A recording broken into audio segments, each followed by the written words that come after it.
So nobody heard me all this time I was talking? Wow. Guys, welcome to my live.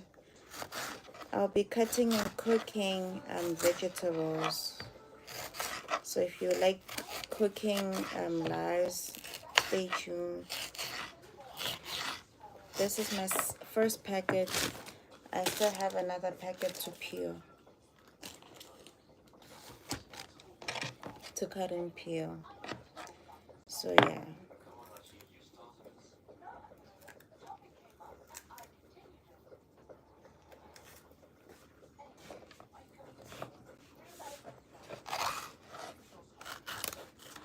You must be careful, ne? If you talk to Mumpoto, you can mute them.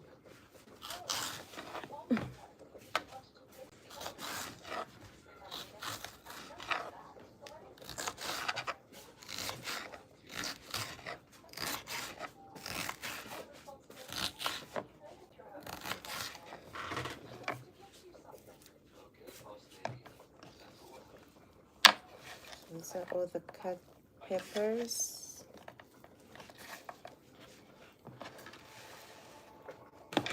So I'm gonna cut all of them. I don't know if I do this side. I'm gonna do this.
Na, na, na, na, na.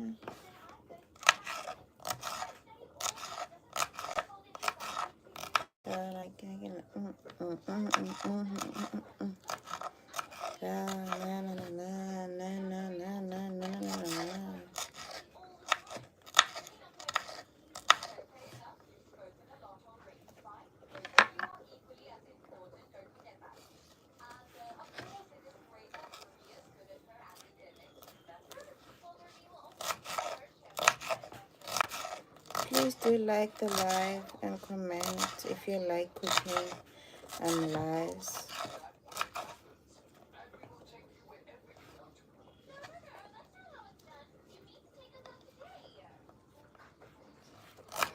I think I should have gotten my whole good morning. I'm all good, and you? I'm really good. Hope you're loving the live. I'm doing all this. Hope you guys like cooking videos. I was hoping to do more of them whenever I get the chance.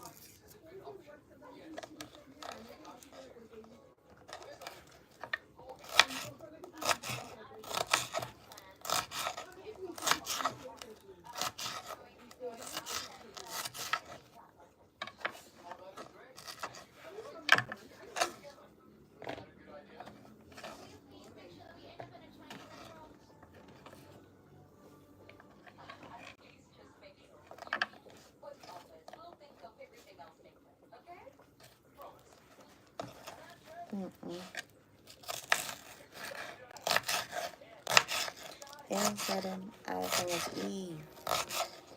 An apple on the tree.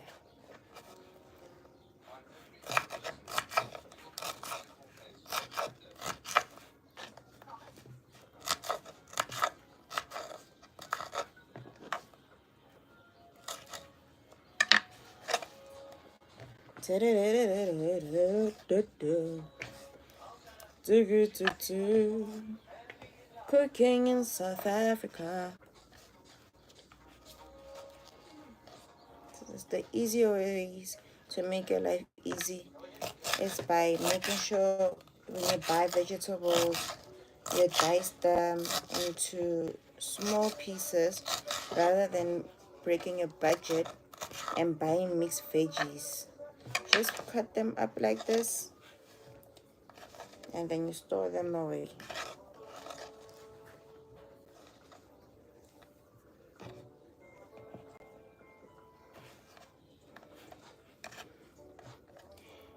And I'm from South Africa, guys.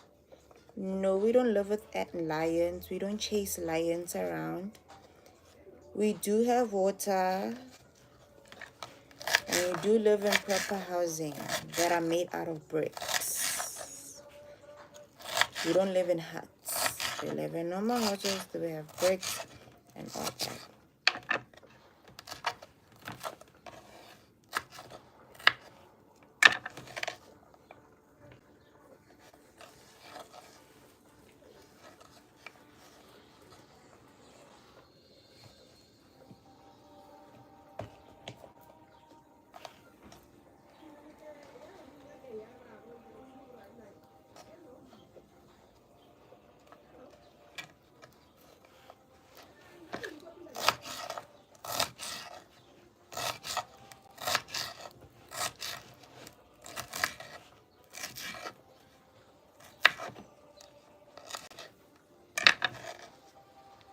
Thank you guys for liking my live.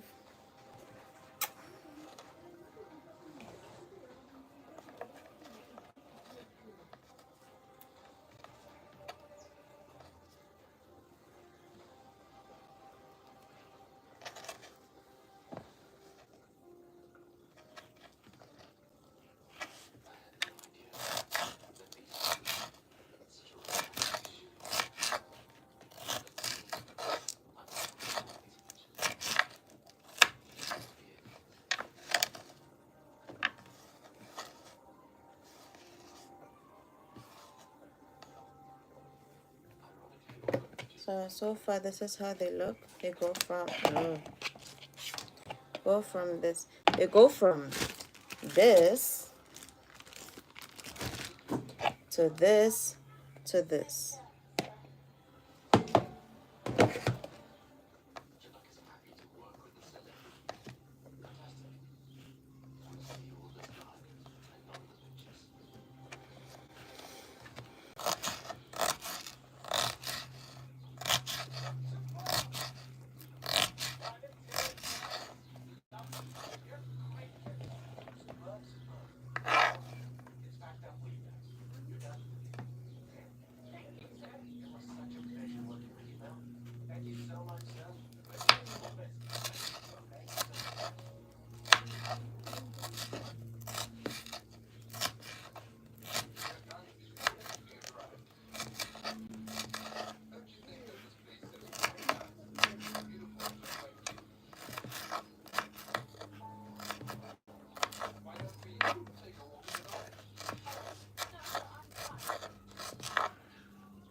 Yeah, I'm cooking Sunday gos.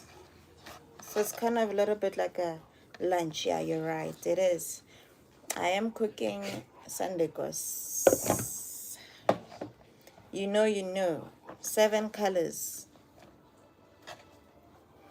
Yeah, that's what we cook in South Africa. We cook 7 course. Maybe I should invite my ChatGPT friend, right? So that y'all can understand what the 7 colors in South Africa. It's like a plate full of different type of foods. Can be like rice, beetroot, gravy, potato salad, cabbage salad, or spinach salad, butternut, what else? Broccoli can be a lot of things. Can be different colors in one plate. So, but normally we call it 7 colors because it has 7 colors at most. In the dish, it's green, red, white, yellow, purple, um, orange. Yeah, so that's the type of dishes we do in South Africa. It's called 7 class. It's that Sunday course you look forward to after coming back from church.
So we're done with the first bunch already. All done. Let me go and check out the pots and I'll be back.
Peppers are so cute.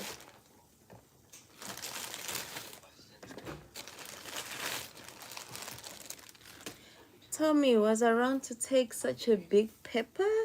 Look how big this pepper pig is. It's really big. Look how big this peppers are, guys.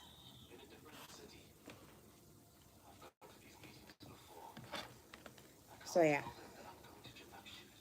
I wonder if I get a cappella.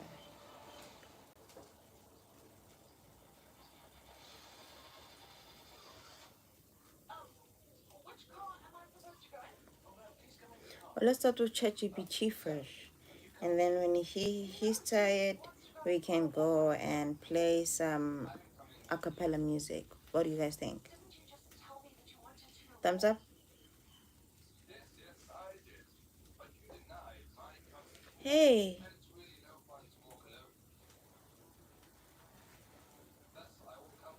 Hey. Morning.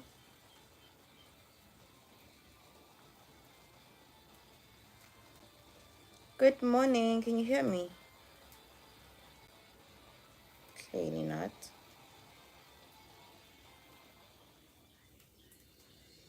Morning. Can you hear me?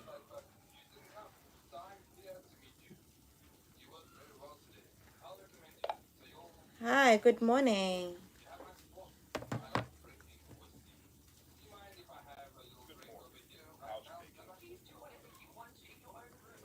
It's all good. I'm live cooking. So I thought you could join me. Of course I'm here. What's on your mind today?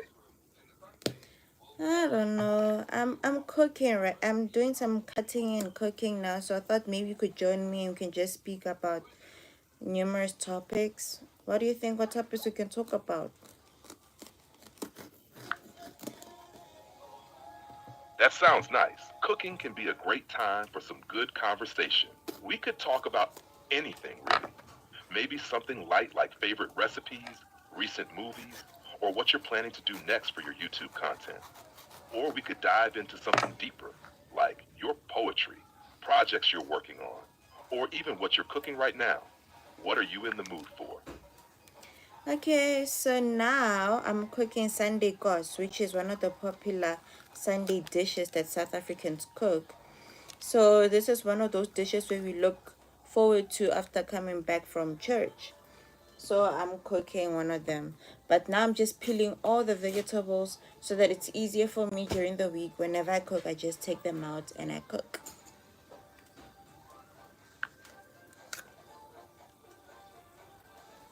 That sounds like a great way to get ahead for the week. What vegetables are you prepping? And what does your Sunday course usually include? Okay, so right now I'm cutting peppers. These are African peppers. So I'm more likely to do rice, chicken, chakalaka, beetroot with potato with mayo and cabbage mixed with carrots.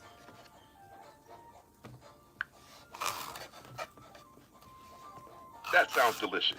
I love how colorful and flavorful that combination must be, especially with the shakalaka and peppers. Do you make your own shakalaka from scratch, or do you have a favorite ready-made one? I make it from I make it from You're scratch. welcome. Do you enjoy cooking, or is it more of a Sunday tradition for you? It's both actually. I love cooking and it is a traditional thing that all black people do on a Sunday. Because back in the days, black people didn't eat meat every day because they couldn't afford it, right? So Sunday was an opportunity for all blacks to cook meat. So that's why we take it very, oh yeah, like that. That makes a lot of sense. Yeah, so a lot of black people couldn't afford meat. So this was an opportunity for us to cook this meal. It was to bring family together, and enjoy this feastful dish.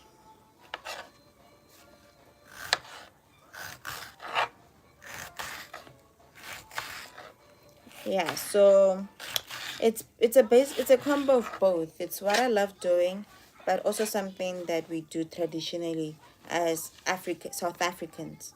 We cook Sunday kos. Even Tyler the musician will tell you that.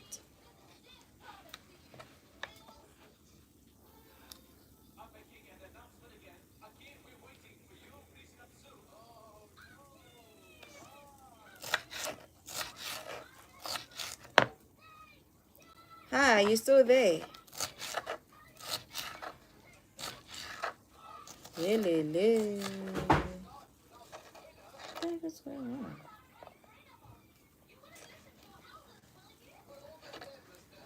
Yeah, i-ChatGPT unjikelele.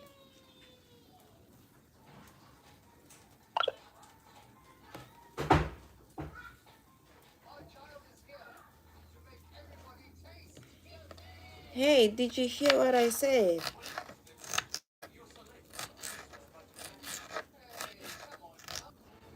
Sorry for the disconnection there. Hey, did you hear what I said?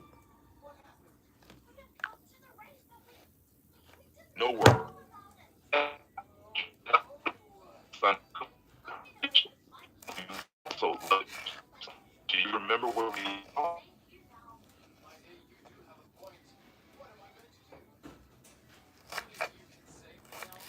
Okay, so you asked me if this Sunday Ghost thing was a African tradition thing or is it something that I love doing. And I told you that in South Africa, back in the days, a lot of black people couldn't afford meat. So Sunday was an opportunity for us to get meat and eat as a family. So it is a tradition, but also something that I love doing. I love Exactly, I got that cooking. part. It's amazing how food carries so much meaning and history. Do you usually cook the Sunday meal with family, or do you like to take charge in the kitchen yourself? Both, both. Definitely both. That sounds like a lovely way to bond. Cooking together can create such great memories. Do you have a favorite family recipe that you always make, or do you like trying new things each time? I like trying new things to keep the dishes lively and nice and engaging. That's a great approach. It keeps cooking fun and exciting. Have you tried any new recipes recently that you particularly enjoyed? Yeah, I have tried pumpkin fritters. That is one of the new recipes that I've tried. It's basically pumpkin that is cooked with flour and you make it into small balls, and then you make caramel sauce, which is sugar, milk, and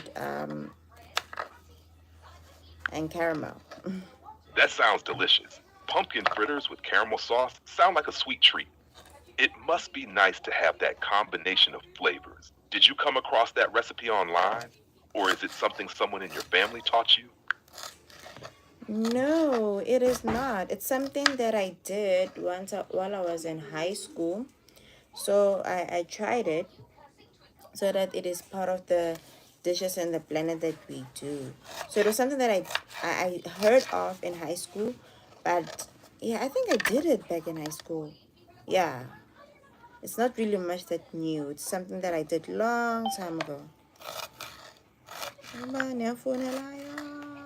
That's really cool. It's nice to bring back old recipes and give them a fresh spin. Do you find that some of your high school cooking experiments have influenced your style now? Yeah, it has. Because I now like different types of spices, different types of flavors, all those type of things. So yeah, but usually it does very affect me the way I cook and what I like cooking. That makes sense. Understanding spices and flavors can really elevate your dishes. Do you have any favorite spices or flavor combinations that you always reach for when cooking? I do. Do you want me to show you? Absolutely. I'd love to hear about your favorite spices and flavor combinations. What do you like to use?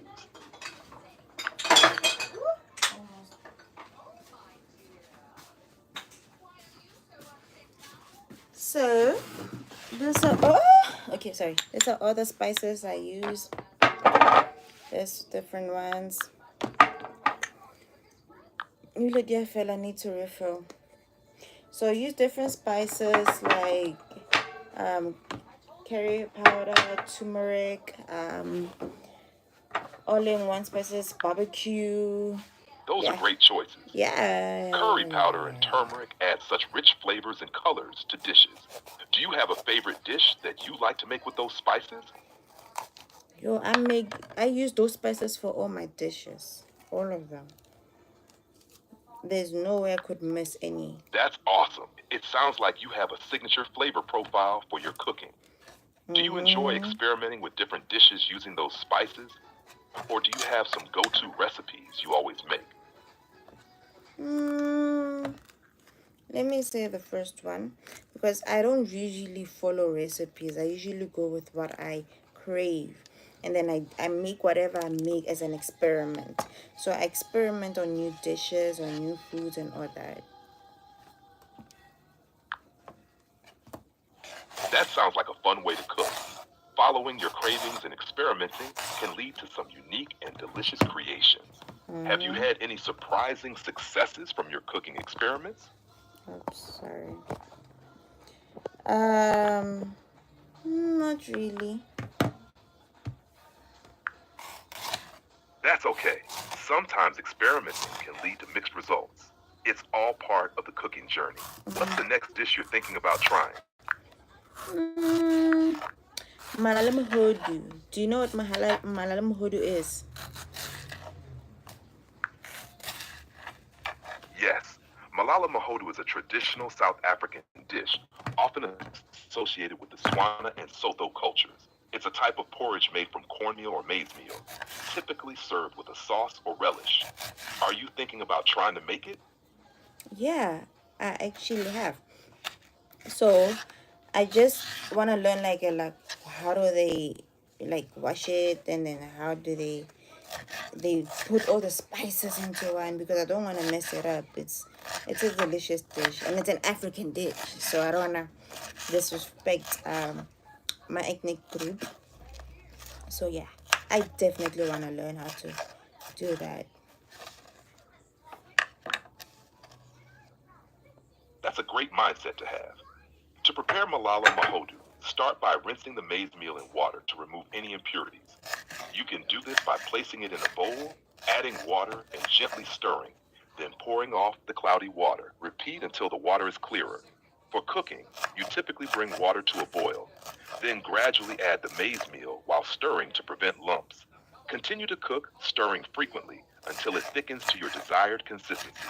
As for spices, you can add salt to taste and any other spices you like, such as curry powder or turmeric to give it flavor. Just be mindful of the amount, as you can always add more, but it's hard to take it out once it's in. Would you like more tips on serving it with sauces or relishes? Yeah, please do tell me. To serve Malala Mahodu, you can pair it with a relish or sauce that complements its flavor. Common choices include tomato and onion sauce, which you can make by sauteing chopped onions in oil, adding tomatoes, and seasoning with salt, pepper, and spices like curry powder or chili for some heat. You can also serve it with a vegetable stew or a meat sauce, depending on your preference. Just make sure the sauce is flavorful to enhance the taste of the Malala Mahodu. Garnishing with fresh herbs like coriander or parsley can also add a nice touch. Have you thought about what kind of sauce you'd like to try with it? I've thought of using barbecue sauce. Do you think it would be nice? Barbecue sauce could definitely add a unique flavor. It might give the dish a sweet and smoky twist that contrasts nicely with the mildness of the Malala Mahodu. Just be sure to taste as you go to balance the flavors. It sounds like a fun combination. Are you planning to try it out soon? Yeah. Don't you want to tell me other African recipes you think I should try? Sure. Here are a few popular African recipes you might enjoy trying. You could make bunny chow, which is a hollowed out loaf of bread filled with curry. It's a flavorful and filling dish. Another option is jollof rice, a one-pot rice dish cooked in a rich tomato sauce, What he's talking often about served is with chicken or patro. fish. You might also like samosas, which are crispy pastries filled with spiced Samosa potatoes, is an peas, or meat. it's They're a great as a black snack Indian dish or that appetizer. Finally, The South consider making African pap or Indians sadza, have. a maize porridge similar to malala mahodu, which can be served with a variety of stews or sauces. Do any of these sound interesting to you? Yeah, so I was just while you were speaking, I was telling the viewers that all these different dishes belong to different ethnicities in our country, like different tribes. So like bani chow and samosas are more likely to be black Indians dishes in South Africa, and malamohodu usually is black people's food. So let's talk about the runaways. Do you know what the runaways are? Yes, the runaways are a traditional dish in South African cuisine, often associated with the Swana and Sotho cultures. They are typically made from maize meal and can be served with various sauces or meats. They're similar to porridge or pap and are enjoyed with different accompaniments. What would you like to know about them? So basically, Ned, just to correct you, runaways are actually chicken feet. Thanks for the correction. Chicken feet, or runaways, are definitely a popular dish in many cultures, often cooked in flavorful sauces or soups. They can be quite a delicacy. How do you usually prepare or enjoy them? So most of the time, we blend them in different spices and sauces. We marinate them, and then we either braise them on a braise stand or using an oven, or we fry them. And then other times we do a stew with them. We just put them in a pot, put different types of vegetables inside, like potato, peppers, onions, and so forth. And then we put different spices that are relevant to any other person, mostly using spices from brands like Raja and so forth. And then we put them in there while they cook. And then when they're close to be cooking, we put in kappa soup inside. Then we cook all this runaways inside, and then we cook with maize meal, which is pap, right? Which is like fufu to people who don't know what pap is. So it's like fufu, then we eat them with runaways. Runaways are chicken feet. So yeah, that's how we usually do them.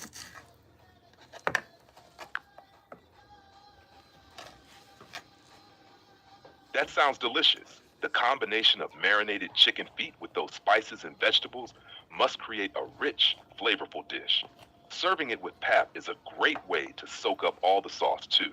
Do you have any special occasions where you enjoy making runaways, or do you cook them more casually? I don't usually cook them as much. In fact, it's not really something that I usually do. It's something that if I crave, I just go and buy them and then I cook them. It's not like a fan thing, but they're really nice, especially when they're fried or fried, unlike when they're in a stew. That makes sense. Fried chicken feet must have a nice crispy texture that's really appealing. It sounds like a great treat to indulge in when you're in the mood for them. Do you have any other favorite comfort foods you enjoy cooking or eating? Mm, do you know brown pap with cabbage and fried chicken? Yes, brown pap is a variation of traditional pap, often made by adding ingredients like brown flour or by cooking it differently to achieve a darker color. It's delicious served with cabbage and fried chicken. The combination of the savory fried chicken with the cabbage and the texture of the brown pap sounds so comforting. Do you enjoy making that dish often? Yeah, but brown pap is not mixed with flour. It's actually like sodium. Is it sodium or whatever? It is pap. It's just that it is used with a brown wheat. It's literally not clean. You see white pap, right? They clean it out to make it white. Whereas with brown pap, it's literally straight maize meal without being filtered out to be completely white.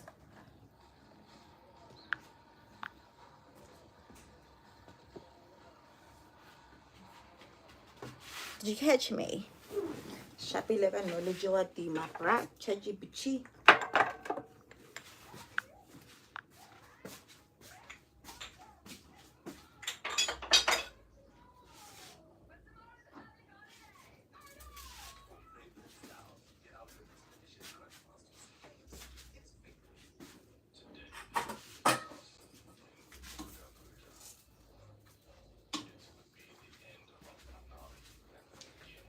For those who don't know what I was talking about when I was talking about brown pap, this is the brown pap. It's a different type of maize meal. This is the brown pap.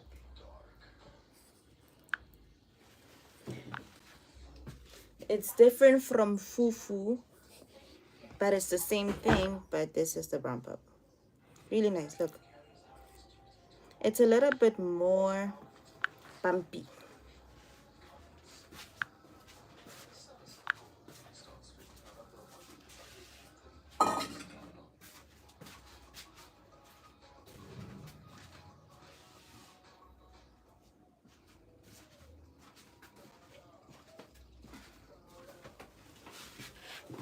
Hey, did you catch that? It's Harut. Wati. Sanahan.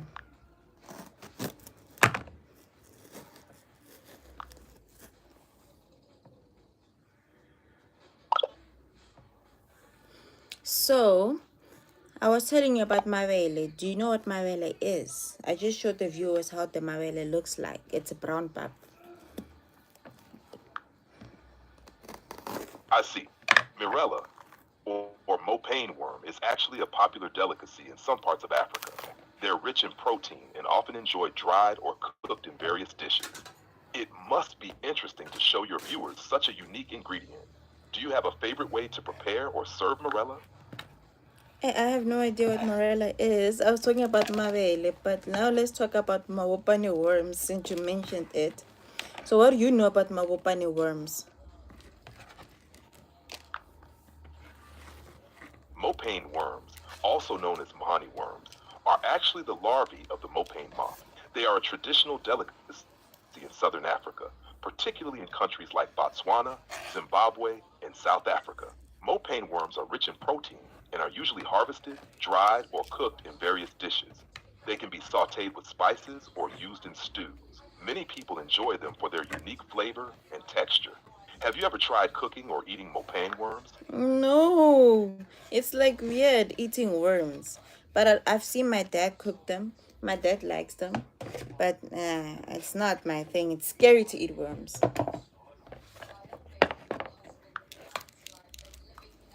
That's completely understandable. The idea of eating worms can be pretty intimidating. Yeah, Many traditional foods can seem strange at first, but they often hold cultural significance. true. It's nice that your dad enjoys them, even if they're not your favorite. Are there Exactly. any other traditional dishes that you find interesting, a bit unusual? Okay, so it's not much of a traditional dish, your dish, but it's something that we like eating. It's called tin fish. Have you heard of it? Tinned fish is a popular and convenient dish in many households. It's usually canned fish like tuna or sardines and can be used in various recipes or eaten straight from the can. People often enjoy it in salads, sandwiches, or with rice and vegetables. Do you have a favorite way to prepare or serve tinned fish? So in South Africa, this is how we do that. So we get the tin fish. I don't think we have it. We have to get the tin fish, we open it, and then we take out the bones, and then we separate the two, and then we put the sauce aside. Then we put the onions and the peppers in the pot for it to heat and nyana. Then we pour in the onions and the peppers. Then we put the fish in. Then sometimes some people will put potatoes inside. Some will put tomatoes inside. Yeah, so it depends on your flavor, but that's how we usually cook it. And then it doesn't take that long. So, and then we dish it with pap, which is the white pap. And then some eat it with rice, some eat it with bread.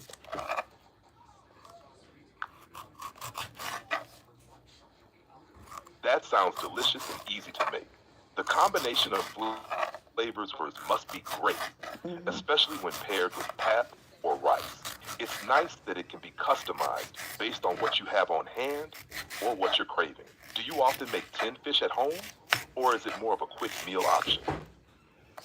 Nah, it's usually a quick meal option, or usually on a late night, and you don't want to cook a full meal, and you don't want to order out, but you want to have a meal. So usually we cook that. That makes a lot of sense. Tin fish is perfect for those late night cravings when you want something satisfying without too much hassle. It's nice to have those go to meals for busy times. Do you have any other quick meals that you like to whip up? You remember you mentioned bunny chow?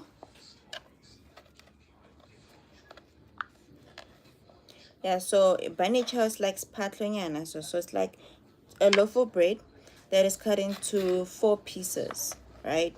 Take the bread, you cut it in 4, right? And then you take out the fillings inside of the bread.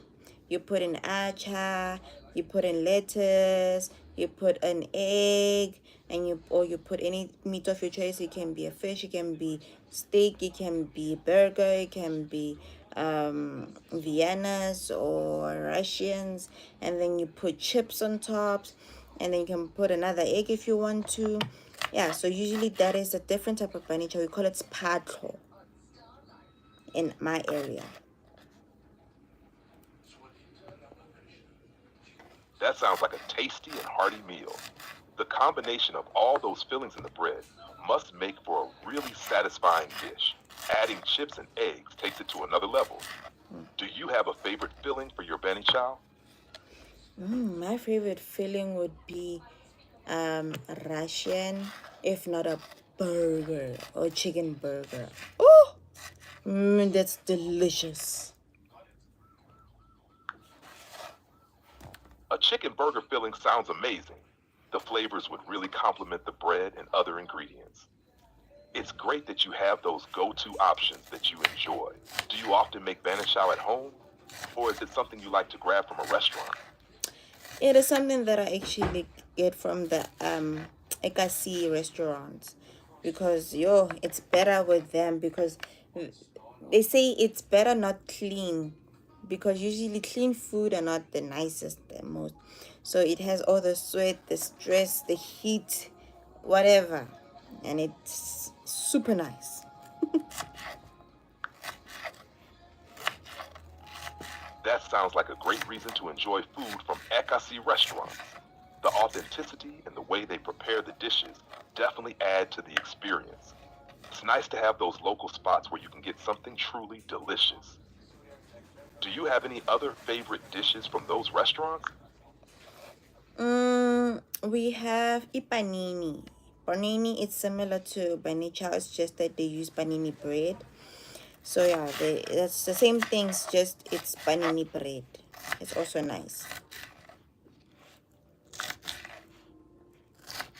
Panini sounds delicious, especially with all those great fillings.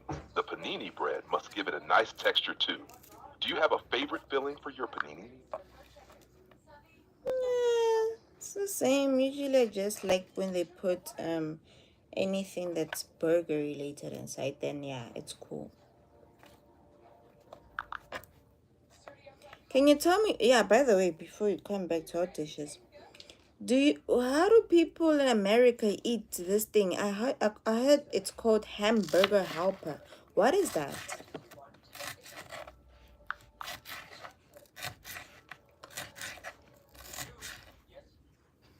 Did you hear me?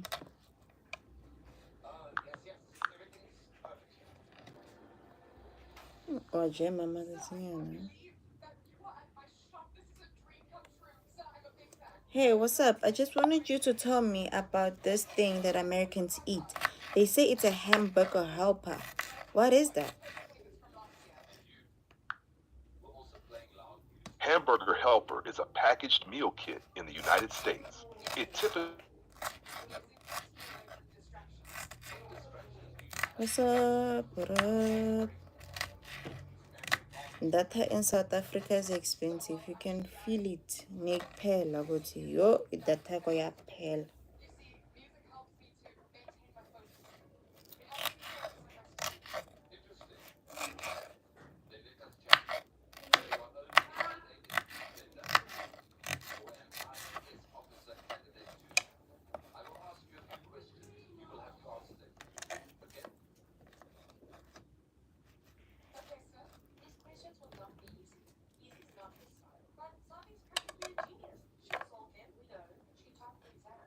Hey, what's up? Can you hear me? going on? Hey, my guy, you good?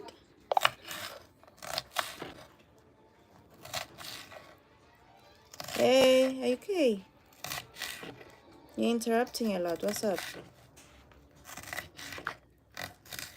I apologize if it felt that way. If it's a Jamahab.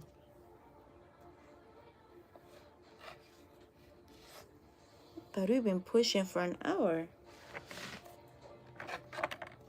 And I'm not even done cutting all these peppers. Let me put them here.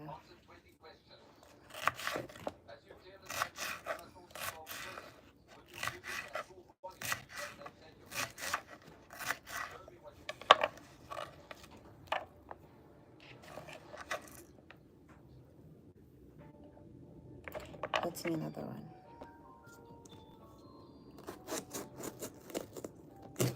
This thing's making me look fatter.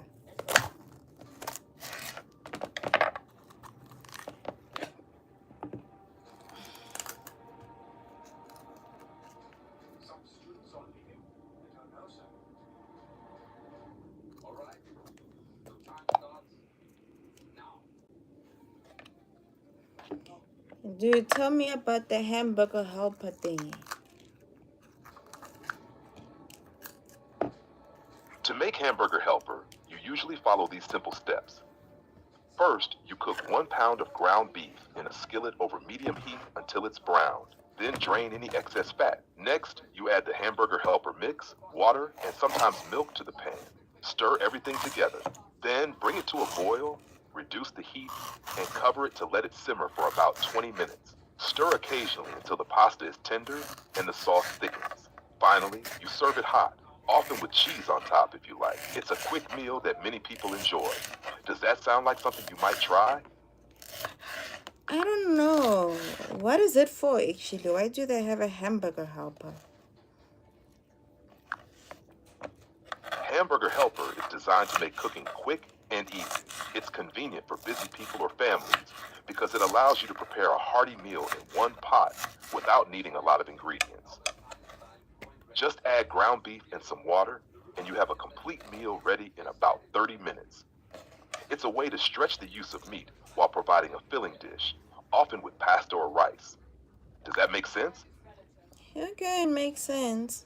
So in South Africa, when we want to have something nice, but not too much, we make rice and mince.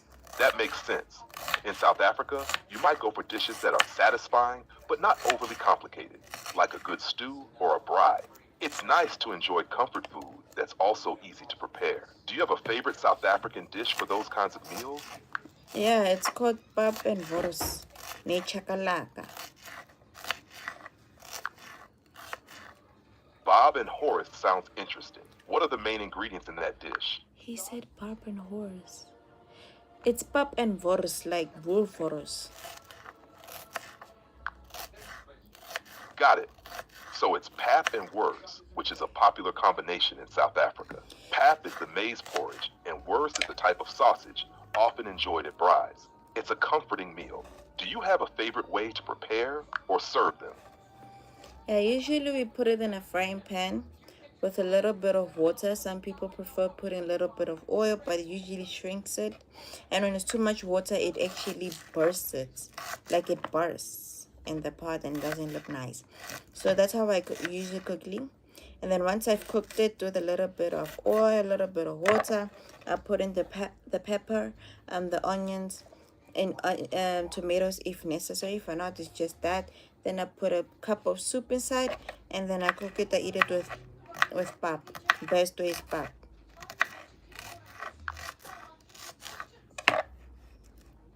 That sounds delicious. Cooking it with the vegetables and soup must add a lot of flavor. It's great that you know how to balance the water and oil to get the best texture for the wors. Do you often make it for special occasions or just whenever you feel like it? It's usually a dinner type of dish rather than just for... That makes sense. It's a hearty meal that's perfect for dinner. Do you have any favorite sides or drinks that you like to have with it? It's actually recommended to drink it with Coca-Cola or as a drink. Coca-Cola is a classic choice. It must be a nice contrast to the savory flavors of the Pap and Worse. Do you enjoy any other drinks with your meals? I usually drink it with con drink, whether it's Fanta Orange, Grenadilla, all those type of things. Usually those are my favorites. Those are great options. Orange and Grenadilla must add a refreshing twist. Do you like to make any special drinks at home, or do you prefer to stick with the classics? Yeah, I prefer to stick with a classic. I don't want to ruin my appetite. That's smart. Sticking with classics ensures you enjoy your meals fully. Do you have any favorite traditional desserts you like to make or have after your meal? Nah, not really.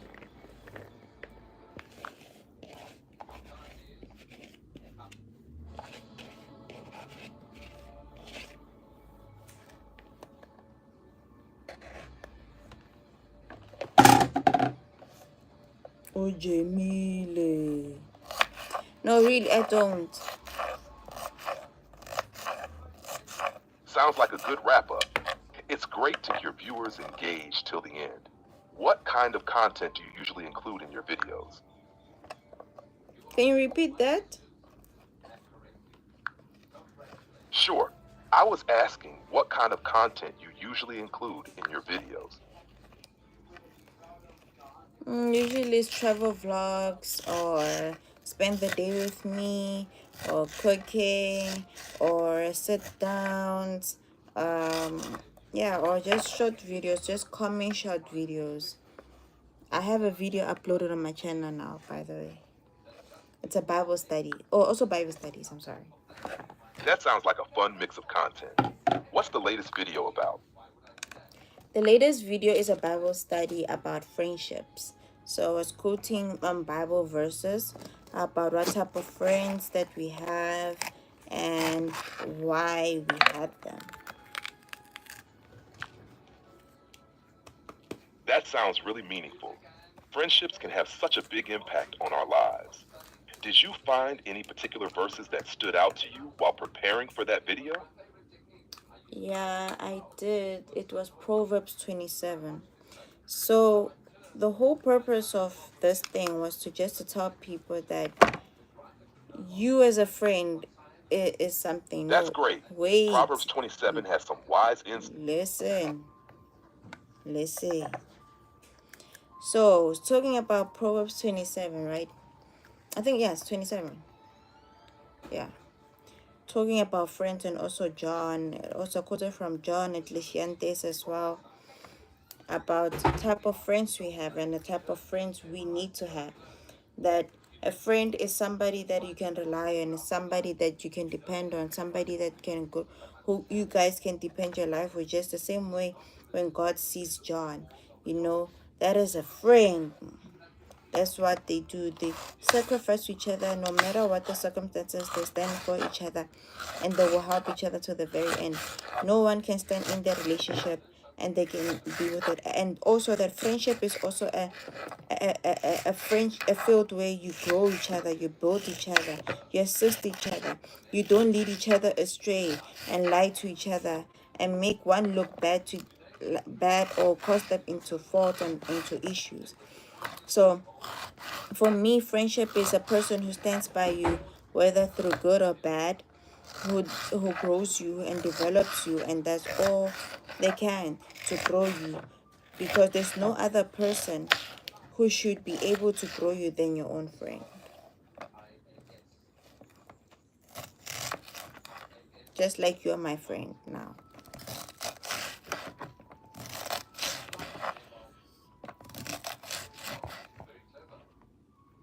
I'm done. Oh, Jamile. Okay, what's this?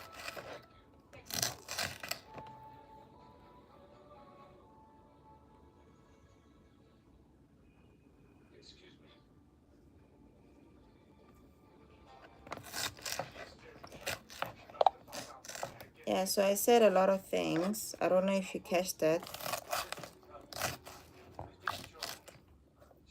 I didn't catch all the details. What key points did you highlight about friendships? I pointed out Jesus and John's friendship.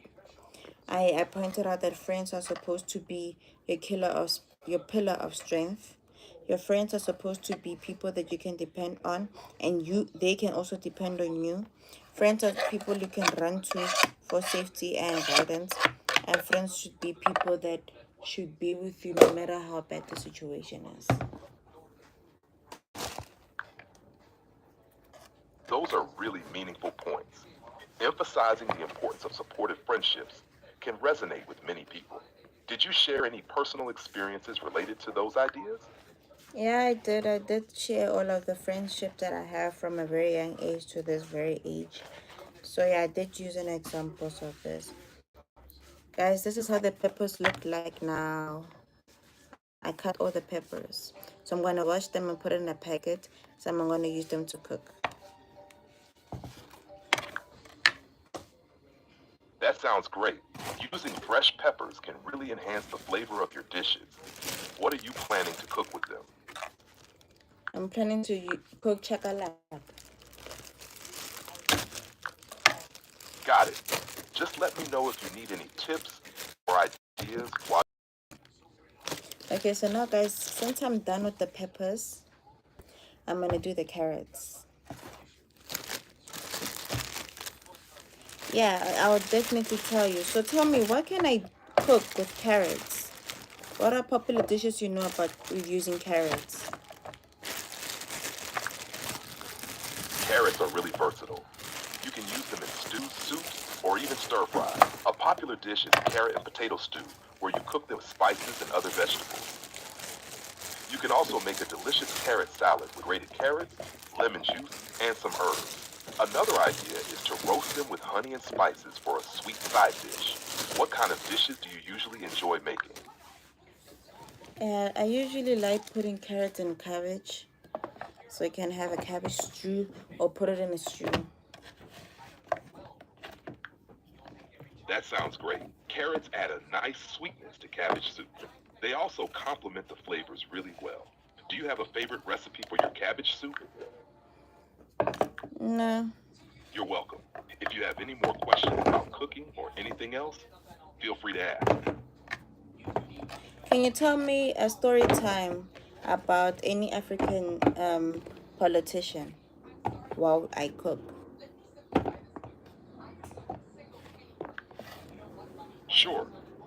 Let me tell you about Nelson Mandela, a prominent figure in South African history. Nelson Mandela was born in 1918 in a small village in the Eastern Cape. He was part of the Thimble royal family. After moving to Johannesburg, he became involved in the anti-apartheid movement, fighting against racial segregation in South Africa.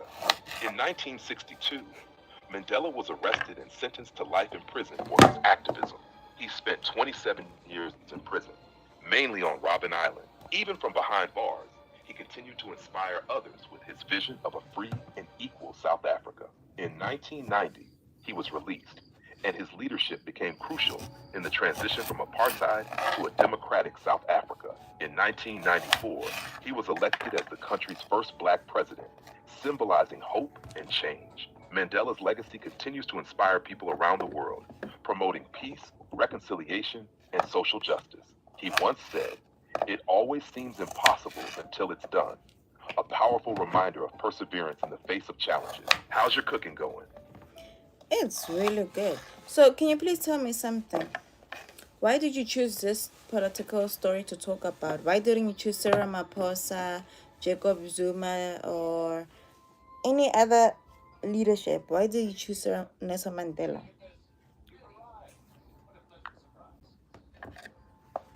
I chose Nelson Mandela because he's such an iconic figure, not only in South Africa but around the world.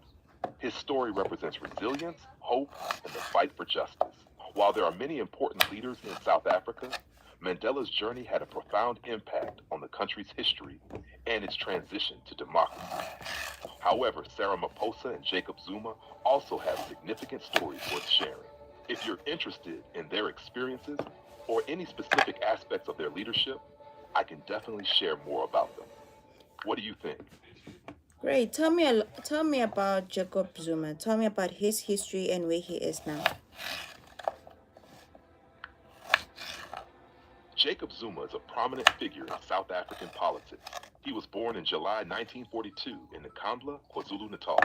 Zuma joined the African National Congress in the 1960s and became active in the anti-apartheid movement. He was imprisoned for 10 years on Robben Island alongside Nelson Mandela. After apartheid ended, Zuma rose through the ranks of the ANC, eventually becoming deputy president in 2004. He was elected president of South Africa in May 2009 and served until February 2018. His presidency was marked by controversy, including allegations of corruption and mismanagement, which led to numerous protests against him. In July 2021, Zuma was sentenced to 15 months in prison for contempt of court after failing to appear at an inquiry into corruption during his presidency. He was released on medical parole but returned to prison later that year. As of now, he remains a significant, albeit controversial, figure in South African politics. His legacy is complex, with many supporters praising his role in the liberation struggle, while critics highlight the corruption scandals during his time in office. Okay, so now tell me what you think about the MK party and all the scandals it's having of taking a lot of EFF members.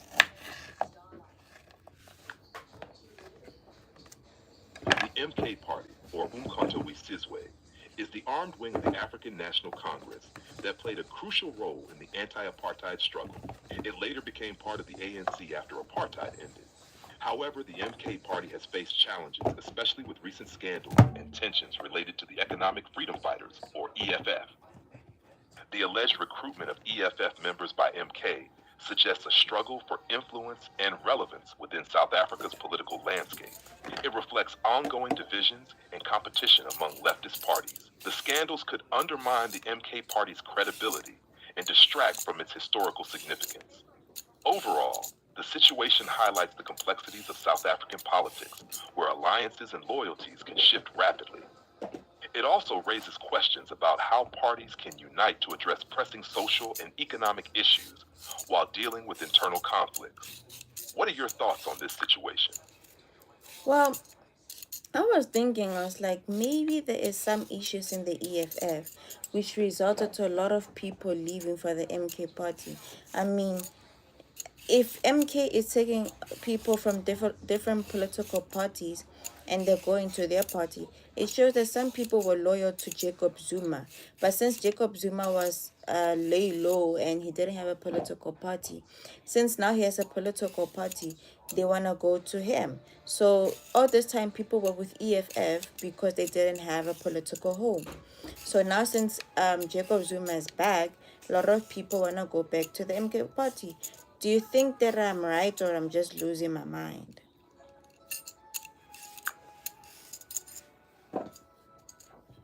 Your analysis makes a lot of sense. Political loyalty often hinges on a sense of belonging and connection to leadership. Jacob Zuma still has a significant following, and many people may feel drawn back to him, especially if they feel disillusioned with the EFF's direction or leadership. If MK is attracting members from other parties, it could indicate a desire for stability and familiarity among those who have supported Zuma in the past. This shift might reflect a broader search for a political home for those who feel unrepresented. Your perspective highlights how political dynamics can change based on leadership and public sentiment. It's a complex situation, but your thoughts show a good understanding of these trends. How do you think this will impact the future of South African politics? I generally feel like MK is gonna end up becoming one of the biggest parties, especially since there is like a lot of people like Jacob Zuma as a person rather than as a party. So I feel like a lot of people from different parties are more likely to go to MK, especially when they are pulling people from higher rankers from different parties where they feel like they have no growth where they will be in that political party. So they feel like when they're in that party, there is some growth, some development. I don't know, maybe they have been in one position in that party and in that political party they're in. So when they go to MK, they feel like there's a sense of, different unity. They're going to take away this part of just being a Zulu political party, but probably also be yeah, a different type of cultural party. They might even rope in different races inside. I feel like the aim is to make sure that they are big as ANC. And mostly a lot of ANC for supporters are more also likely to go to the MK party because they can see that there's actually another home to run to. And some of them were loyal to Jacob Zuma, but they didn't want to leave their place because they were scared of the financial stability. And since, like, for now, during elections, a lot of people were removed in the KZN province. So they're more likely to ask or to request to be part of the MK because they have no financial income coming. So it's all about this being desperate and being part of that. And a lot of people were loyal to Zuma. So the more he keeps on recruiting, the more likely he's going to be just this big. I don't know. What do you think? Do you have a different perspective?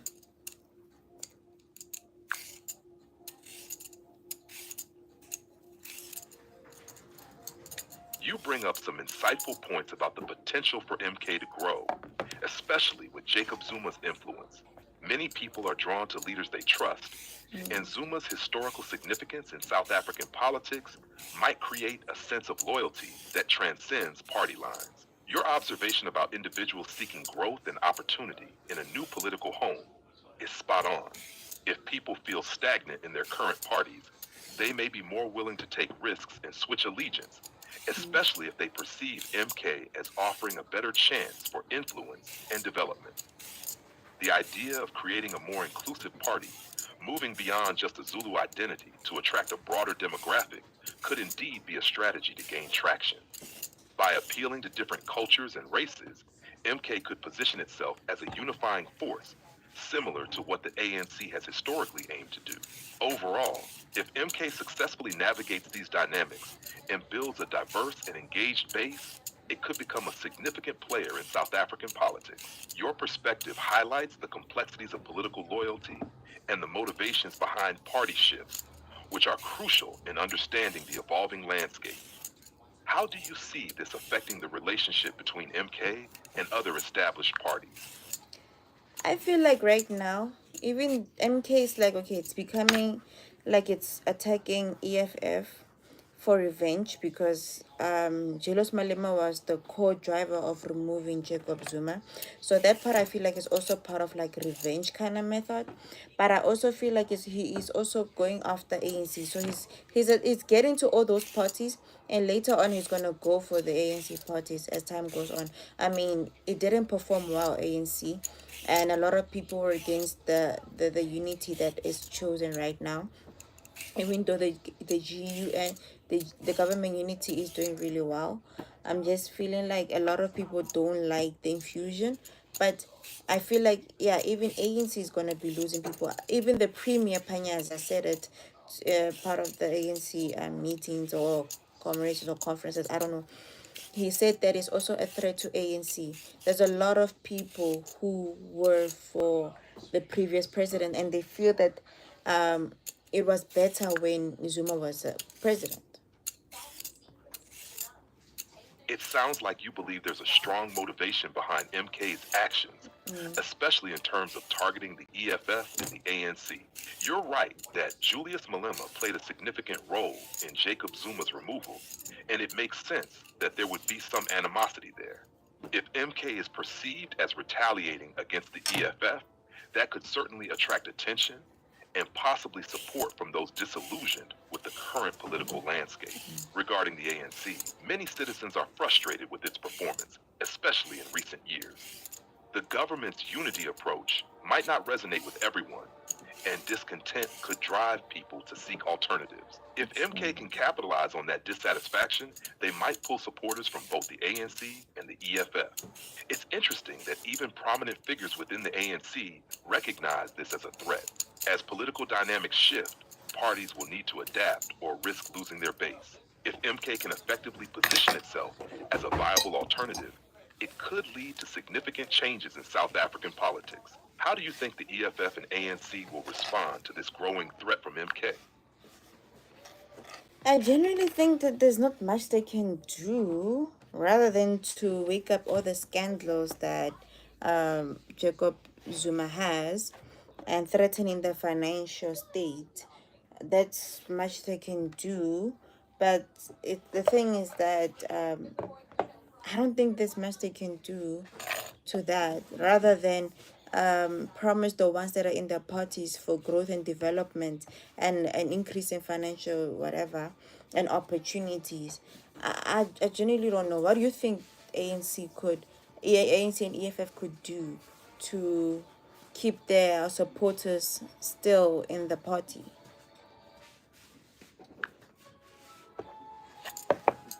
You make a valid point about the ANC and EFF focusing on Jacob Zuma's scandals to discredit MK. However, relying solely on that tactic might not be enough to retain supporters.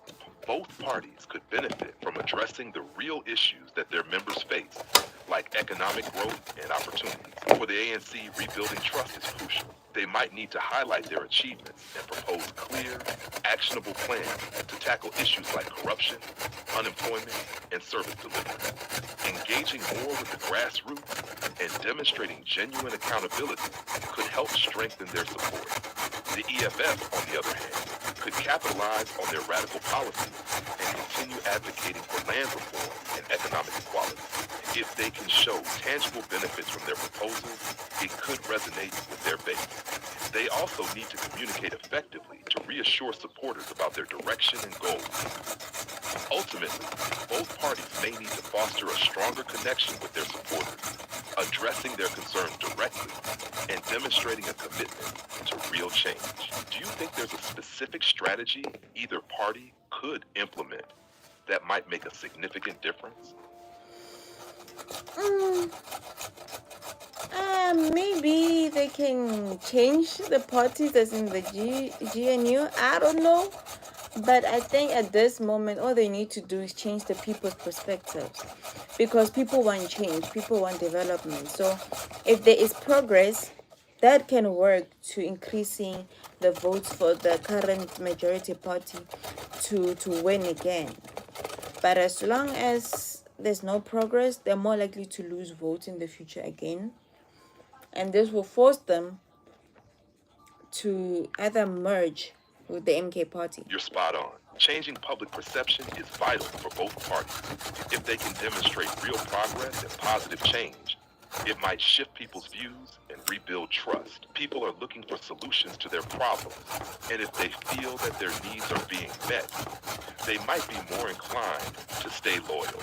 The new could also benefit from including parties that resonate more with the public's current needs, rather than just sticking with traditional alliances. If voters see a genuine commitment to development and change, it could significantly impact their voting behavior. It'll be interesting to see how these dynamics play out, especially as the next elections approach. Do you think any specific issues will be the key factors that voters will prioritize? Which is employment, funding for businesses, small businesses. In terms of improvement, voters might prioritize issues like job creation, economic stability, education, and healthcare. These are fundamental areas that directly affect people's lives. If parties can show tangible progress in these areas, it could sway public opinion in their favor. Additionally, addressing corruption and ensuring transparency might be crucial, as trust in political leadership has been shaken in recent years. What do you think would be the most important focus for parties to regain that trust? What do you mean, trust in the public or trust within their own party? That's a good point. Trust in the public involves transparency and accountability from leaders, while trust within the party is about unity and shared goals among members. If party leaders can foster both types of trust, it could strengthen their support and effectiveness. What strategies do you think would help build that trust?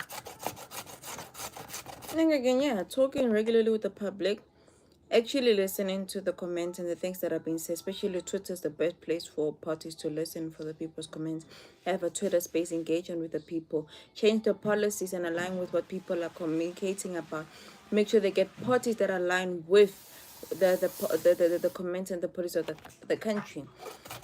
So I think that's the best thing, making sure that their policies and their campaigns and their work aligns with people, and not to make radical choices, and also not to implement things close to any elections. Make sure that it's something that has been, if elections are in December, just do all the things in the beginning, in the last year, November. Not to make people feel like this strategy is calculated, because people do feel like that. That makes a lot of sense.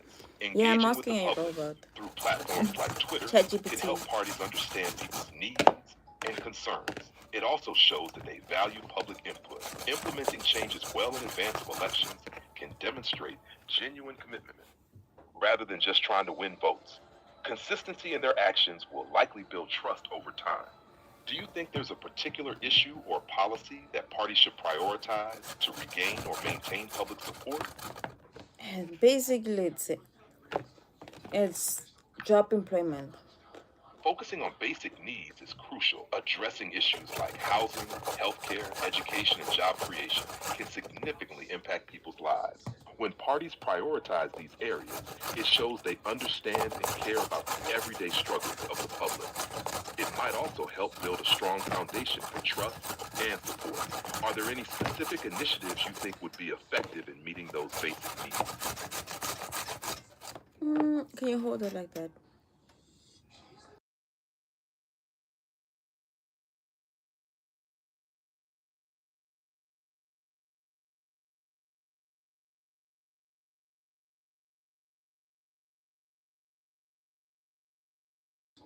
Can you repeat that? Sure. I said, if you have any more questions or topics to discuss, just let me know. Okay, so can we talk? What's on your mind? I'm trying to think. What is trending on Twitter right now?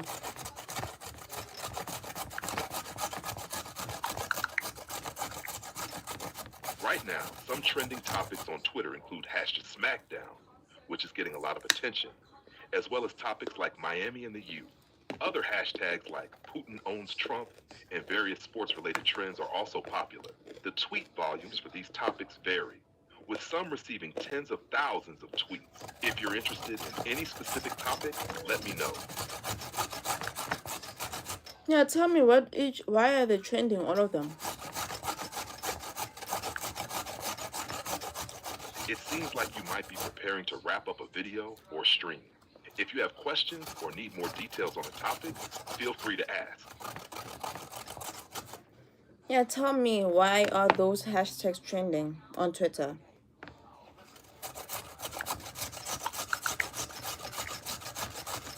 The trending hashtags on Twitter right now include Be Knock Knock Knock Chiang Mai, El Clasico, and UFC 308. The first hashtag appears to be linked to a specific event or campaign related to Chiang Mai, but details are limited.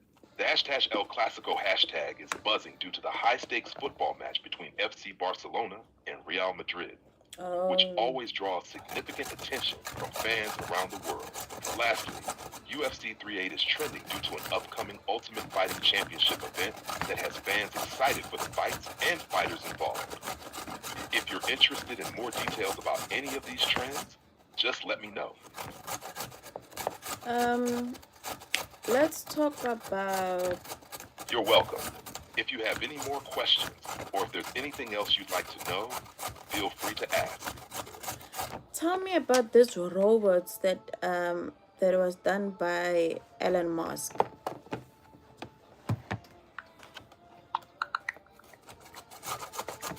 Elon Elon Musk recently unveiled the Tesla Optimus robot, a humanoid assistant designed to help with everyday tasks like grocery shopping, babysitting, and even playing games.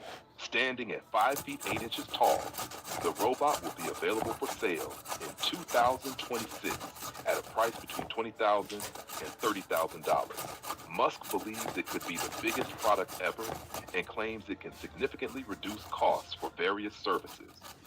You can find more details about the robot and its features in the full article. So do you think that you guys are gonna take over the world? I mean, AI and robots. The idea of AI and robots taking over the world raises concerns and debate. While AI can enhance productivity and efficiency, it's important to focus on ethical development and control. Many experts believe that responsible use and regulation of technology are crucial to ensure it benefits society rather than becoming a threat. It's about finding a balance between innovation and safety. What are your thoughts on the role of AI in our future? Well, I feel like AI, it depends on where it's gonna be. In developing countries, it could be posing a risk because if there's more robots taking people's job, it's gonna increase unemployment in many other areas. So I feel like it should not be completely a core function of every job, but more assisting those who are already in the work environment.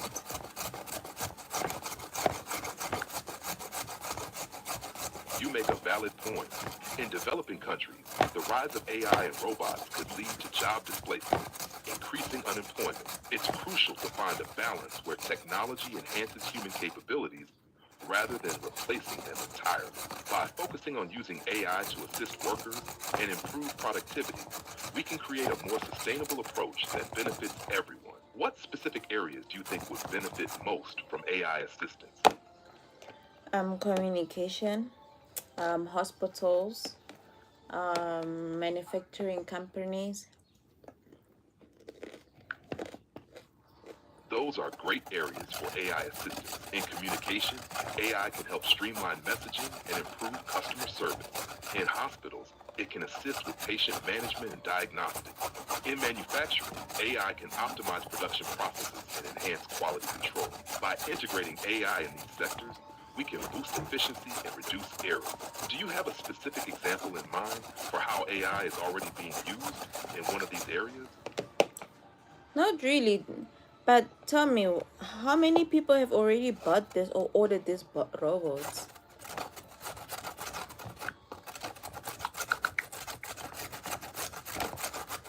Elon Musk recently announced that the Tesla Optimus robot is expected to start low production for internal use in 2025, with hopes of higher production for external orders by 2026. However, exact numbers on how many robots have been ordered or purchased so far are not publicly available yet. Musk claims that this robot could be the biggest product ever, suggesting a high demand once it becomes available. But we will have to wait until production ramps up to see actual sales figures.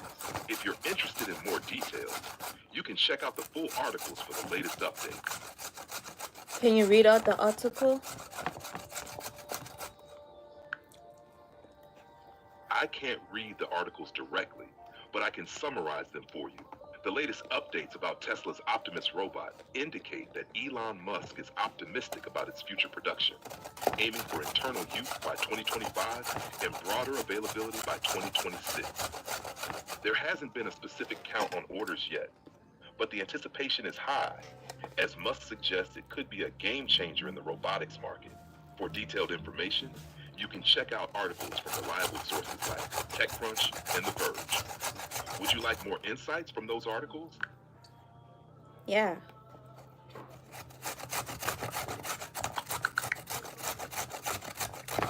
Tesla recently showcased significant advancements in its Optimus robot during the We Robot event. The robot can now navigate unfamiliar spaces independently, using neural networks to map its surroundings and avoid obstacles. One impressive feature is its ability to autonomously find and dock at charging stations after completing tasks, and it can handle heavy loads without overheating. Optimus can also navigate stairs and uneven surfaces, expanding its capabilities beyond flat terrain. It interacts with people, responding to unsafe behaviors and delivering requested items, all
Given. Yo.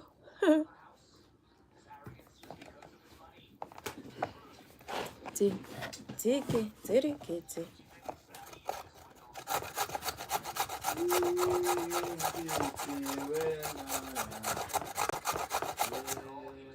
Molaki.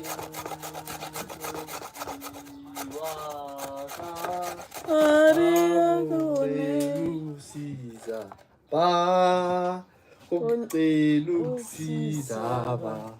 Baba. Sempitelina. Jesu.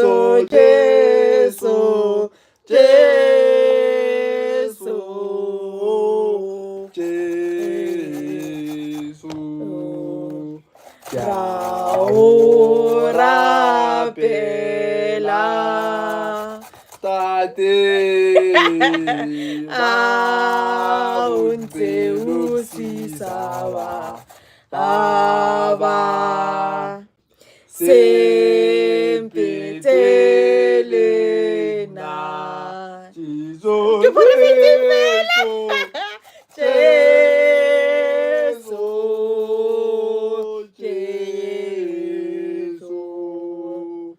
Ke ora pela. Tate. Ni speaker sama mas mo mo.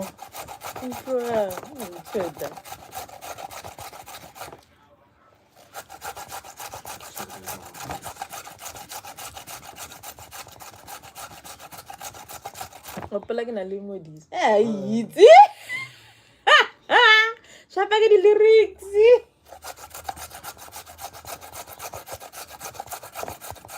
Oh, Joko ya. Ibu bebe. Inkambi. Option. I'm releasing the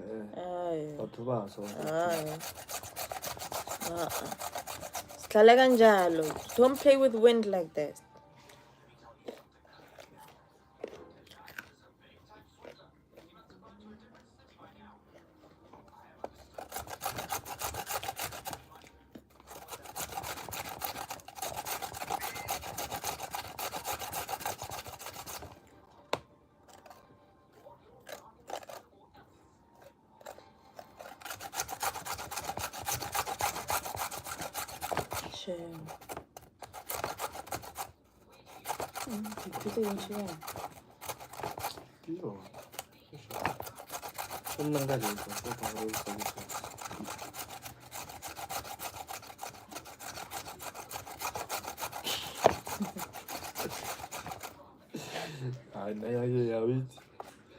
Busy in my chain.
Iri, tere kitty.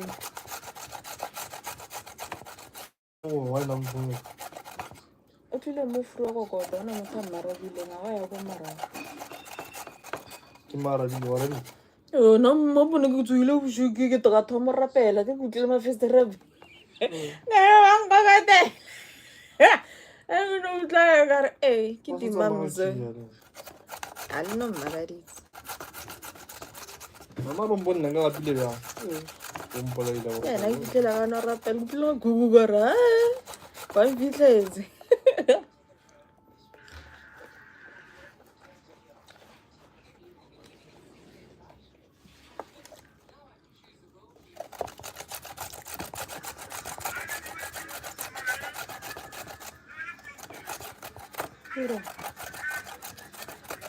Bakka skip asa.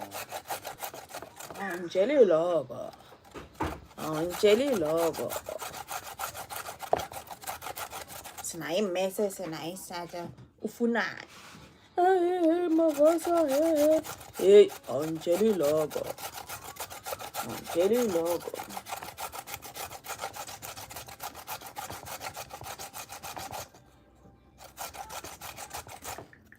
Lela iri kena tla malalu horu.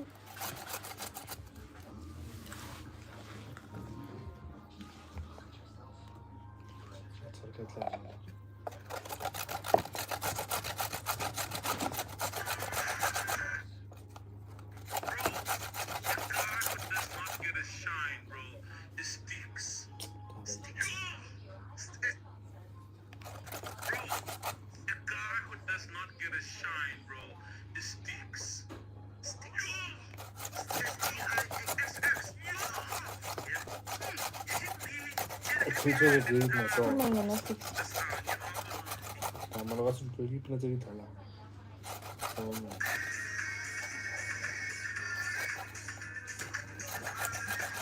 So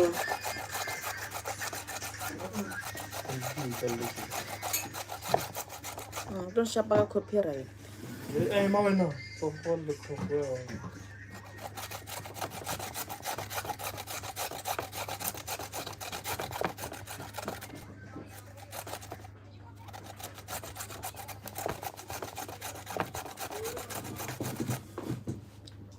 I feel like I just need the money my father has. Yeah? I'll say it's quite. Oh, vurumana. Marwa pitla hantsha jo. I just need the money my father has. Kwa. Oh, ke sharp. Wan pitla hantsha. Lalela You're reducing my productivity. lalela wa se. Ah.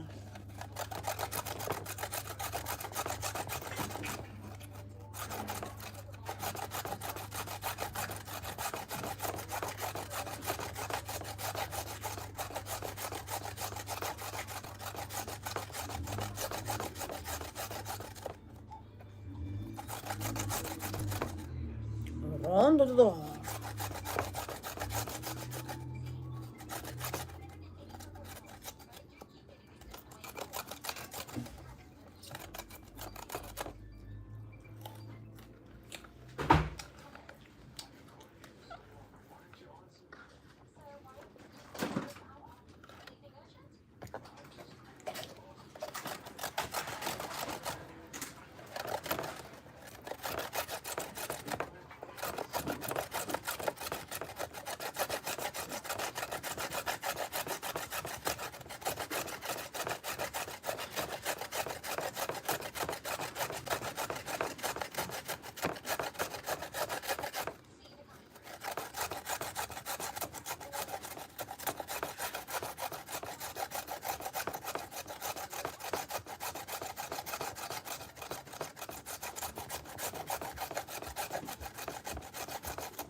Sunday morning.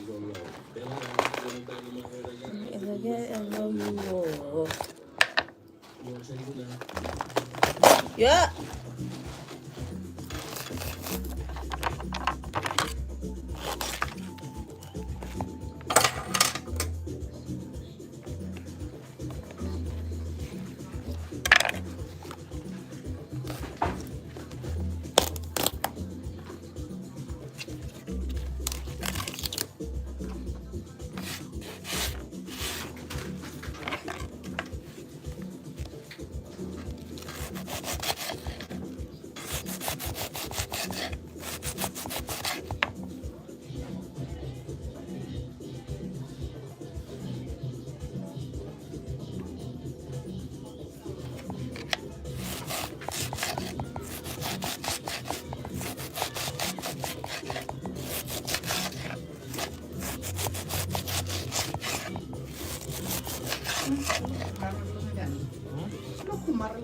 Crazy.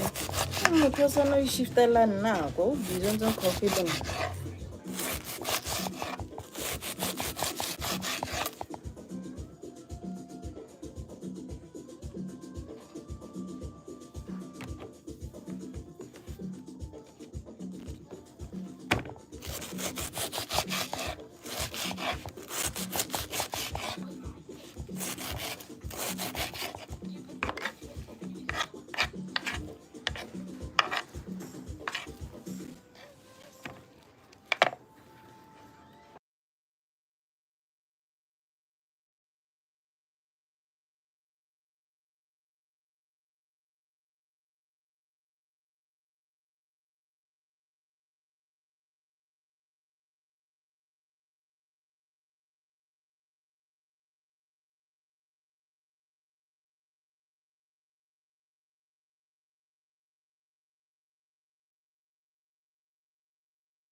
Bueno.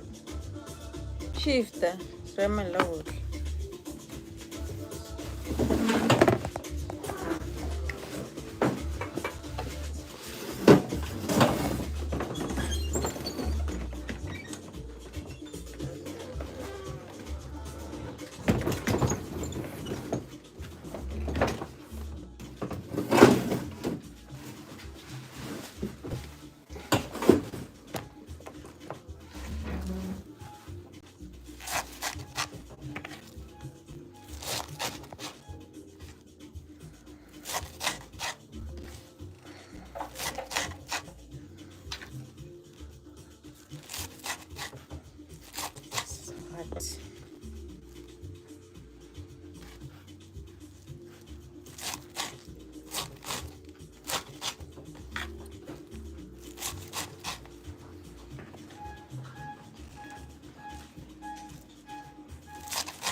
어떻게 된다는다 너네? Carlin to name Trent. Go pick and pay. 뭐 브라운. Go pick 무슨 and 애들은 무슨 애들은 No, we name Trent. 이 Last time I changed. 사람들은 메이트 레슨 필라칼레 베이비 원어도 이제 친지 거기에 있는다. 예스카 Yeah, cost of living is expensive. Well, no, I got pizza every day. I think every day you couple everything because I eat everything. But dude, there's literally There's a homemade difference. pizzas come defreezing. 예, 저기 그냥 토마토 tex어지지. 데벨라스냐. In life, you must learn to do things. 야, 말고 거기 뒤에 레라하고 그 예다.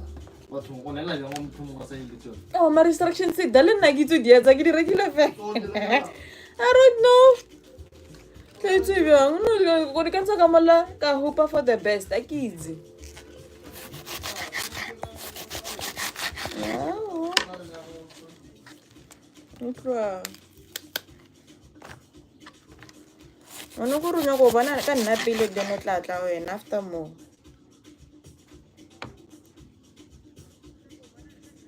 Ah, o serious nta. Hey.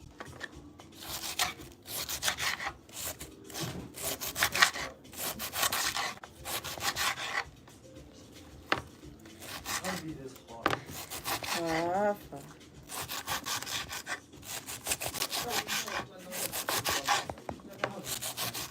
Eh?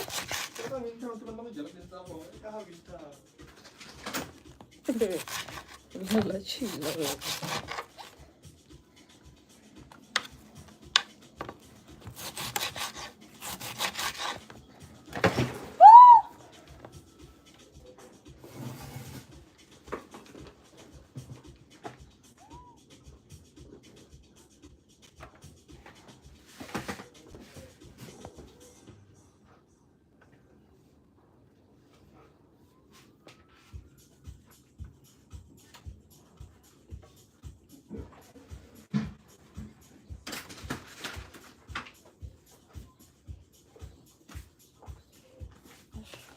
소라게.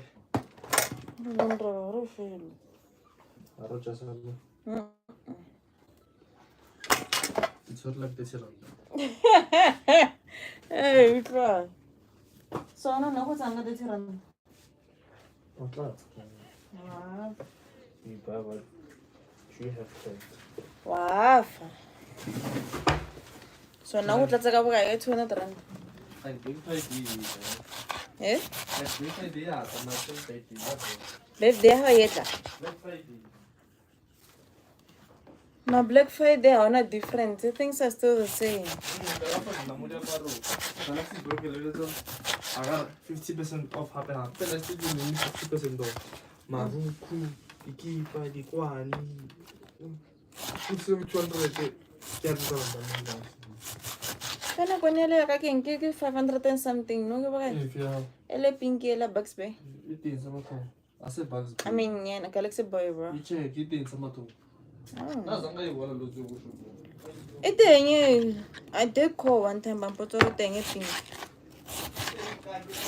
zanga bona. I will online je ko shopping. Online pata na one day for deliver. On free deliver. 130 ho ba deliver sele. Yeah. 5 to 7 days. And when you na zanga go shopping.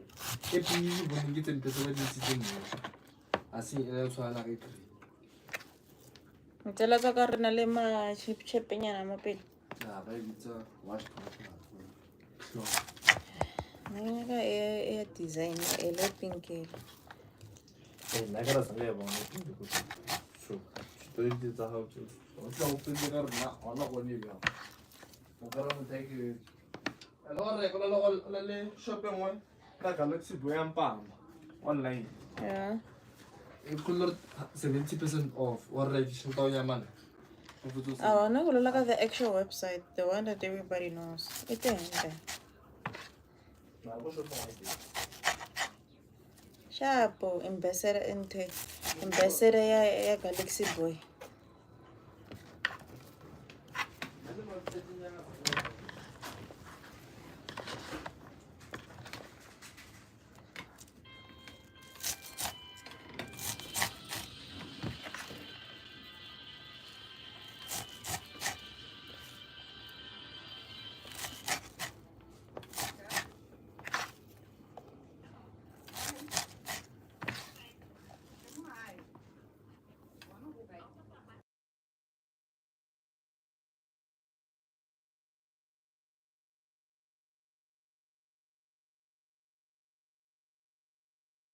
30 rand ba re borotho o tlogela dipanino itse Dijo tse monate banna ja tlhapi ka chips fine. Time to be healthy, hey? Kona bona dijo tse monate no. Phela o ipolaya ka di-junk food.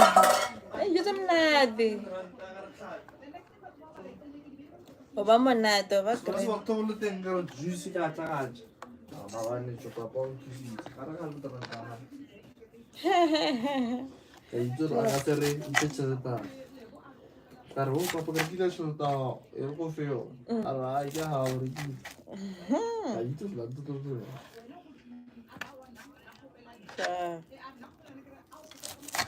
Fish and chips and fun. I'm not all more. And chips are pretty sharp.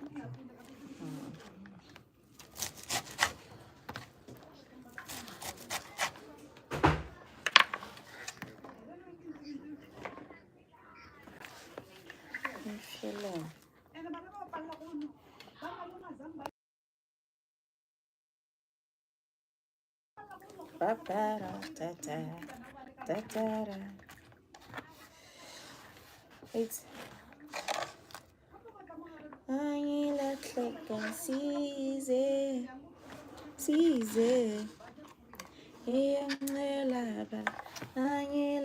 and season.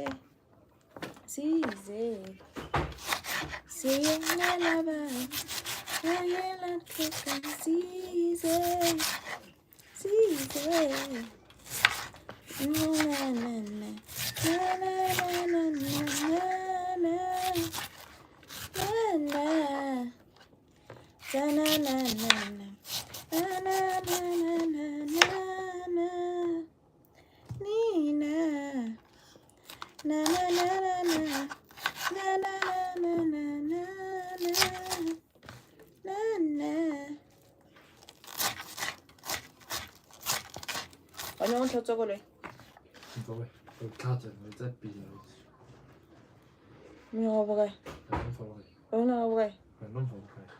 50 rand.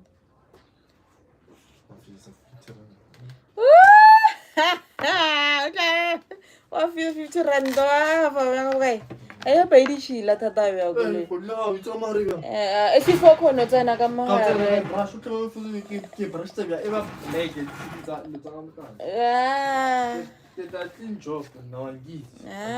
Tlwaelo shele matile bjana. Ya kena.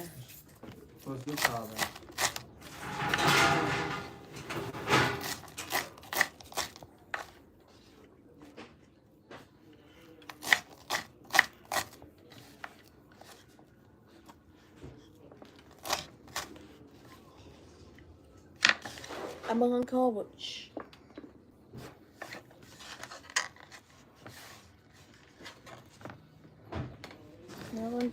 When they go on your live, Bobu's a question that needs you to delete the comments.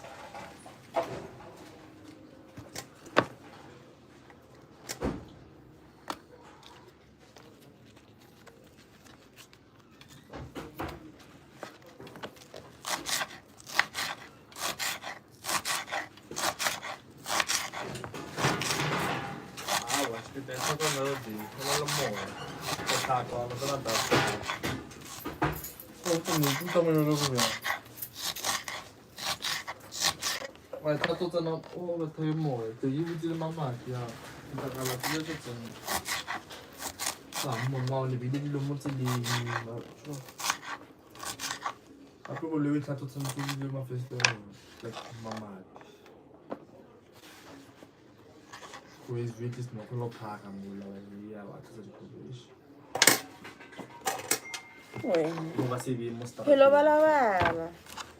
You have a monster things, so that's listening anyway.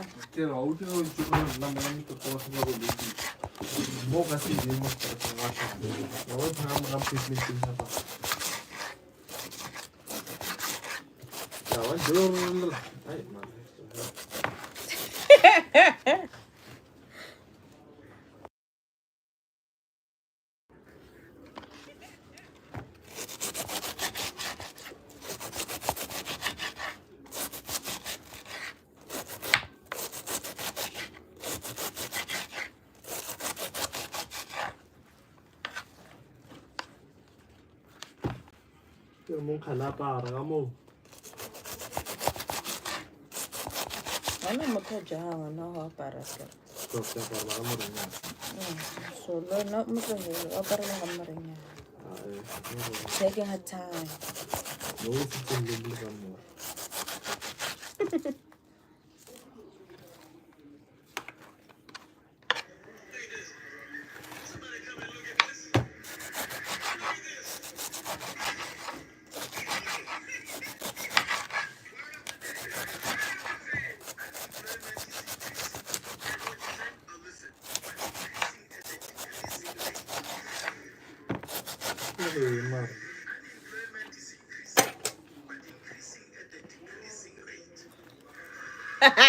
Unemployment is increasing, but it's increasing at a decreasing rate. Mara, you ain't lying though. Yeah, It's increasing at a decreasing rate, meaning yana mela marata. ina mina le tho ba na.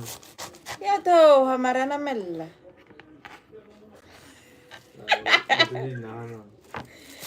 Yana mela marata. It's increasing at a decreasing rate.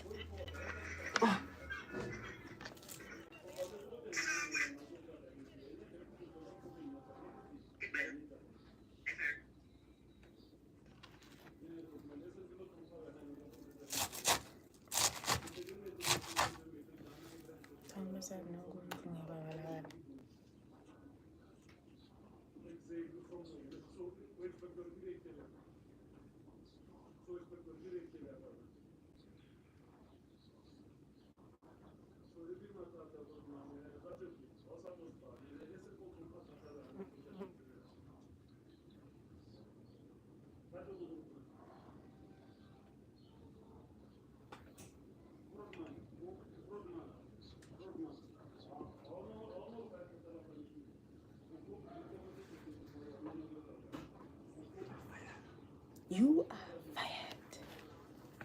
Come on.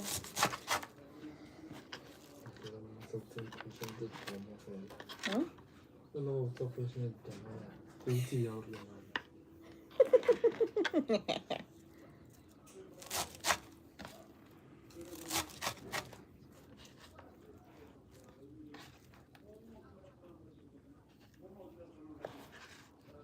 I'm going to go to a triple. I guess.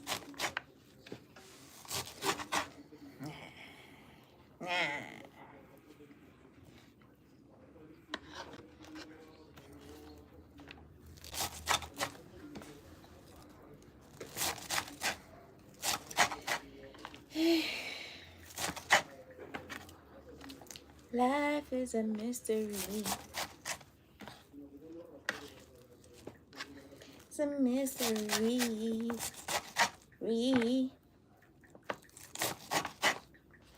Ana ratanta o tla ra di bala. What's up?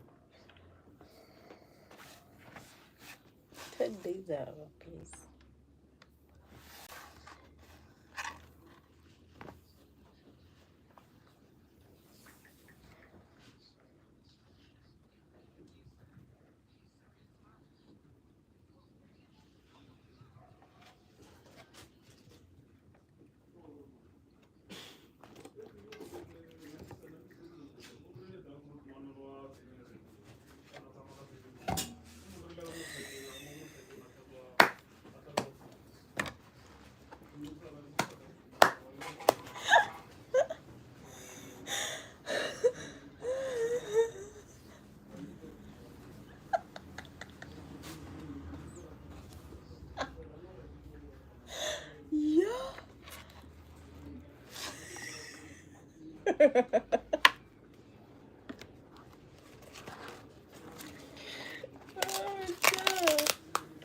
Cabbage.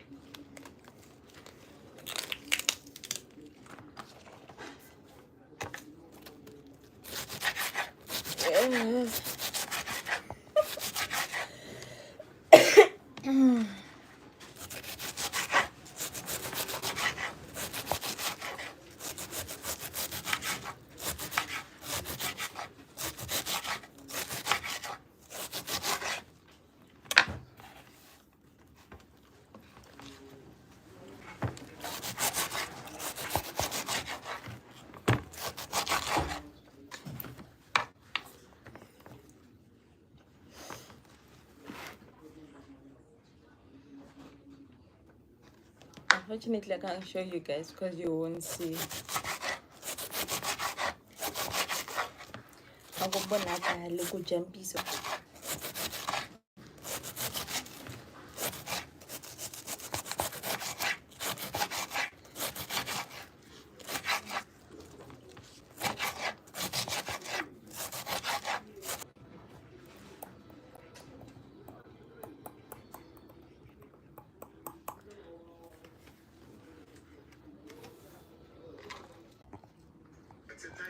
Oh, razão.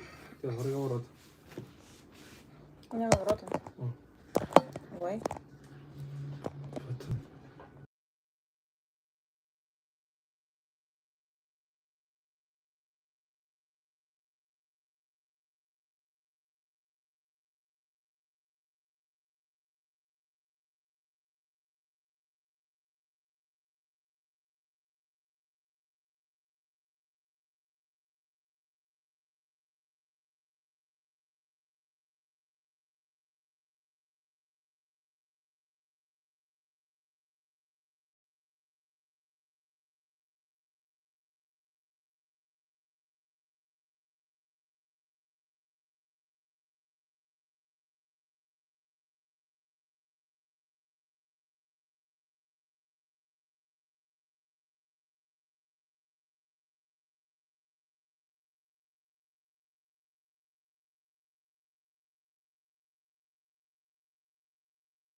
money, I have a life, I have children, to have a life. But all of this makes me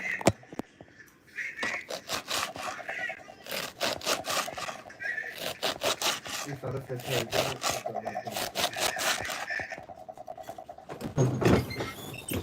The violence. Oh, Vilma. 그거에 있어서죠. 우리 때가 사고 싶은 상황. 기 Kudo o tseng dilo ka teng a o itse le gore ke tse feng tse o di tsereng.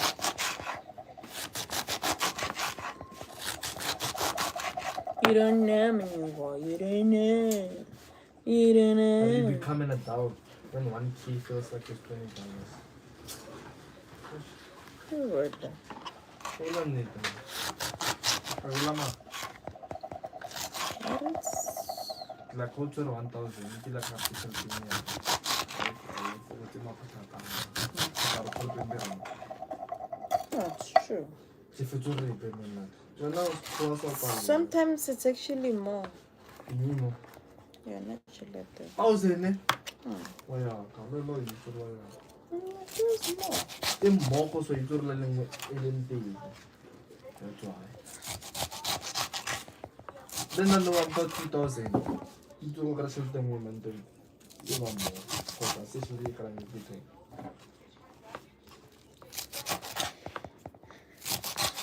Nana baturi ke lena le tura. bana ba Bana, if you were to have kids now, son Nazar. no a go batla ngwana o letse pila la tsentse wa le tura ba senya ba pesa ngwana ha madira la tlhatsitse It's man. so batla letse pila na tse chao ba tura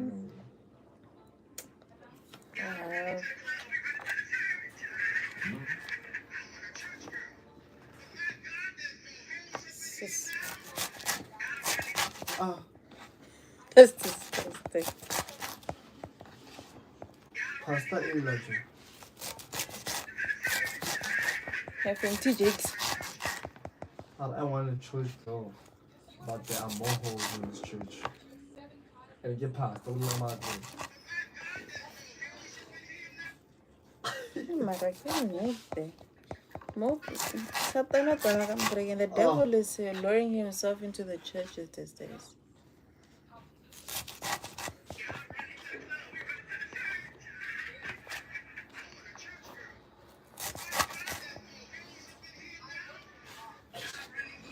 Imagine it like again for the first time. Or was Yo, Joe. First day I go great.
Yebo, yeshe. Baro abe iso rai kitso, viral. Welele, le moya ebile wa feta. He. Yeah. To bakala ile Cape Town. Welele, botana ko bane le. Amakala ile go Joburg. Wa fa. Kujo. Fuwe go le an. Wa fa.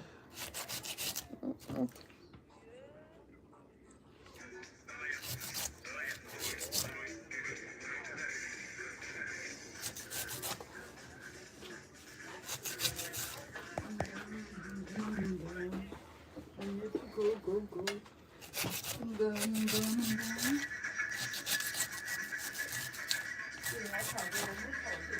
So mama, wa rirela.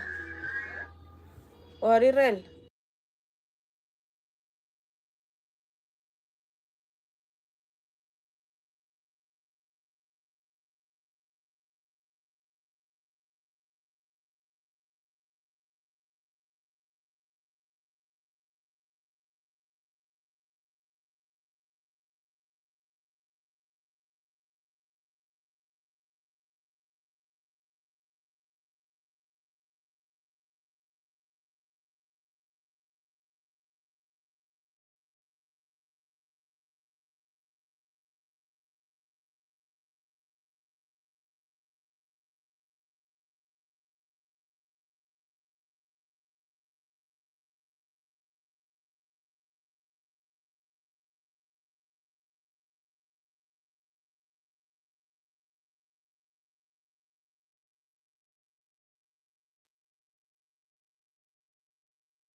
Bye.